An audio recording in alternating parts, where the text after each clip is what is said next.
بسم اللہ الرحمن الرحیم الحمدللہ رب العالمین والصلاة والسلام علی سید المرسلین۔ ناظرین گرامی، پہلے آپ انجینئر صاحب کی یہ ویڈیو دیکھیں، اس کے بعد پھر ہم بات کرتے ہیں آپ سے۔ بھر دو جھولی میری یا محمد کہنا اس بارے میں بتا دیں، غلط ہے جی، یہ تو بالکل شرکیہ عقیدہ ہے۔ نبی علیہ السلام کو یہ بالکل پسند نہیں ہے کہ آپ نے رسول اللہ سے دعا کرنی ہے۔ دعا صرف اللہ ہی سے ہے جی، نہ نبی کو سجدہ ہو سکتا ہے نہ آپ سے دعا کی جا سکتی ہے۔ ہاں، رسول اللہ سے دعا کروائی جا سکتی ہے جب آپ صاحب کہہ رہے ہیں کہ نعوذ باللہ من ذالک نبی پاک صلی اللہ تعالی علیہ وسلم سے بعد از وصال پیارے آقا سے دعا مانگنا اور پیارے آقا کے وسیلے سے دعا مانگنا، یا اس طرح کے کلمات کہنا کہ بھر دو جھولی میری یا محمد، یا اس طرح کے کلمات یا رسول اللہ انظر حالنا وغیرہ، یہ تمام تر کلمات مرزا جیلمی کے نزدیک شرک ہیں۔ اگر یہ شرک ہیں تو آئیے قرآن میں پڑھتا ہوں، حدیث پاک پڑھتا ہوں آپ کے سامنے، فیصلہ آپ کریں گے کہ یہ شرک ہے یا پھر وہ شرک ہے جس کو مرزا کہتا ہے کہ میں نعوذ باللہ من ذالک توحید کا علمدار ہوں۔ آئیے سب سے پہلے قرآن مجید پڑھنے چلتے ہیں۔ سورت بنی اسرائیل 15واں پارہ، اللہ تبارک و تعالیٰ کا فرمان علی شان، میرے رب ارشاد فرماتا ہے، سورت بنی اسرائیل آیت نمبر ہے جناب والا 78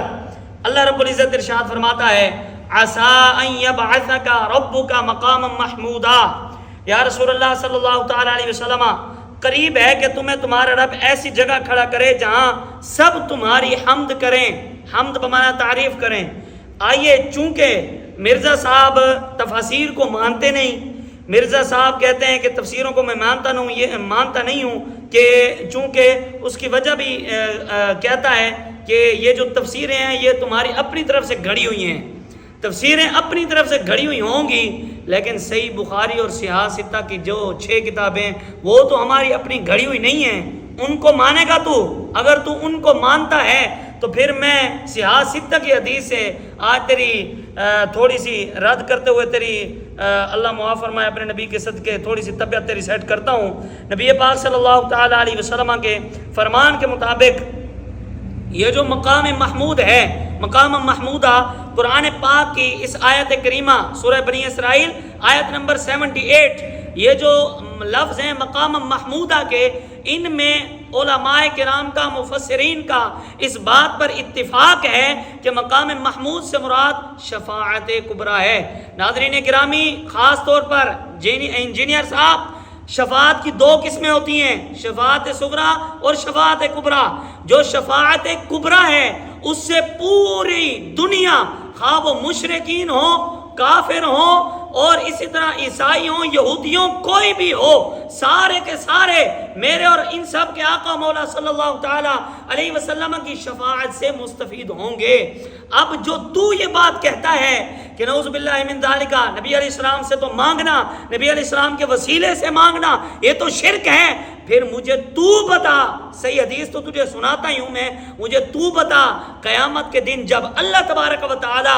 1,24,000 کم و بیش انبیاء کرام علیہ السلام سے راضی نہیں ہوگا، پوری انسانیت اکٹھی ہو کر ایک ایک نبی کے پاس جائے گی اور سارے کہیں گے اذهبوا الی غیری، کسی اور کے پاس جاؤ، آج ہمارا رب مجھ سے راضی نہیں ہوگا۔ پھر سارے اکٹھے ہو کر جب میرے اور آپ کے پیارے آقا و مولا صلی اللہ تعالی علیہ وسلم کی بارگاہ میں حاضر ہوں گے اور رسول اللہ فرمائیں گے انا لہا، میں اس کام کے لیے حاضر ہوں، تو مجھے بتا اس وقت تیری شفاعت کرنے تیرا ابو آئے گا؟ ذلیل انسان، تو اس طرح کے کلمات اور میرے آپ کے پیارے آقا صلی اللہ تعالی علیہ وسلم کے اختیارات پر انگلی اٹھاتا ہے، تجھے شرم نہیں آتی؟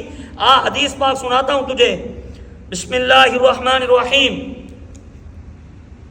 صحیح بخاری کی حدیث پاک، حدیث نمبر 3340، سیدنا حضرت ابو ہریرہ رضی اللہ تعالی عنہ ارشاد فرماتے ہیں، رسول اللہ صلی اللہ تعالی علیہ وسلم کی خدمت میں گوشت پیش کیا گیا، اس میں سے آپ کو دست کا گوشت دیا گیا جو رسول اللہ صلی اللہ تعالی علیہ وسلم کو بہت پسند تھا، جس کو ہمارے عرف میں دستی کا گوشت بولتے ہیں یا مچھلی کا گوشت بولتے ہیں، رسول اللہ کو بڑا پسند تھا۔ اسے نبی پاک علیہ السلام نے نوچ نوچ کر تناول فرمایا، پھر فرمایا قیامت کے دن میں لوگوں کا سردار رہوں گا، کیا تم لوگوں کو اس کی وجہ معلوم ہے؟ وہ اس لیے کہ اس دن اللہ تعالیٰ ایک ہموار کشادہ زمین پر اگلے پچھلے تمام لوگوں کو جمع کرے گا، جنہیں ایک پکارنے والا آواز دے گا اور انہیں ہر نگاہ والا دیکھ سکے گا، سورج ان سے بالکل قریب ہوگا، جس سے لوگوں کا غم اور قرب اس قدر بڑھ جائے گا جس کی نہ وہ طاقت رکھیں گے اور نہ اسے برداشت کر سکیں گے۔ لوگ ایک دوسرے سے کہیں گے کیا نہیں دیکھتے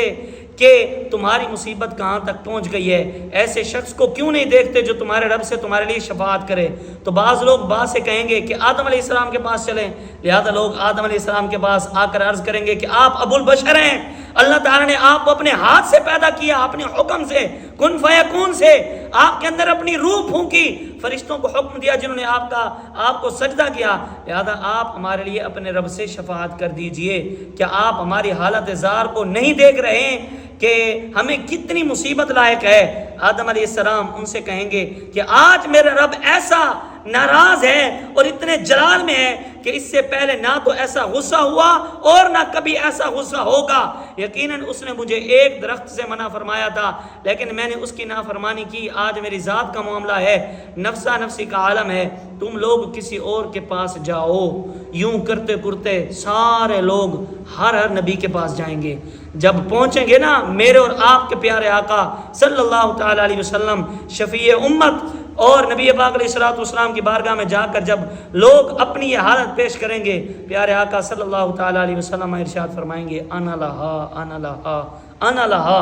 اور میرے امتیوں میں ہی تو ہوں اس کام کے لیے، اللہ تبارک و تعالیٰ کو میرا رسول راضی کرے گا۔ اس وقت یہ جو آج لوگ کہتے ہیں کہ رسول اللہ سے شفاعت مانگنا، رسول اللہ سے دعا مانگنا، رسول اللہ کے وسیلے سے کچھ مانگنا شرک ہے، تو مجھے بتا اس دن تو ابو کو بلائے گا اللہ تبارک و تعالیٰ کو راضی کرنے کے لیے؟ ظالم انسان، یہ ترمذی میں بھی حدیث پاک ہے، بخاری میں بھی حدیث پاک ہے۔ اب یا تو حدیث کو مان اور توبہ کر ان کلمات سے کہ میں نے جو رسول اللہ کے اختیارات پر قلم اٹھائی، رسول اللہ کے اختیارات پر میں نے زبان درازی کی، میں غلط تھا، توبہ کر، یا پھر انسان کا بچہ بن اللہ تبارک و تعالیٰ کے نبی کے اختیارات کو قبول کر۔ اللہ تبارک و تعالیٰ مجھے، آپ کو، ہم سب کو ہمیشہ پیارے آقا صلی اللہ تعالیٰ علیہ وسلم کے دامن سے وابستگی نصیب فرمائے۔ ناظرین گرامی، مجھے اور آپ کو اور ہم سب کو تو رسول اللہ صلی اللہ تعالیٰ علیہ وسلم کی شفاعت کی بھی ضرورت ہے، رسول اللہ کے وسیلے کی بھی ضرورت ہے۔ جن لوگوں کو وسیلہ نہیں نہ ضرورت اور جن کو میرے آقا کی شفاعت کی نہیں ضرورت، وہ پھر اپنے ابو کو لے جائیں گے اللہ تبارک و تعالیٰ کو منانے کے لیے، کیونکہ رسول اللہ کے وسیلے کے تو یہ منکر ہیں، رسول اللہ کے وسیلے کو تو یہ لوگ کہتے ہیں کھلم کھلا یہ شرک ہے۔ یہ چند ایک باتیں تھیں، اللہ پاک اپنے پیارے نبی کے صدقے ہم سب پر اور ہم سب کے گھر والوں پر اپنا خصوصی رحم و کرم فرمائے، آمین بجائے خاتم النبیین صلی اللہ تعالی علیہ وسلم۔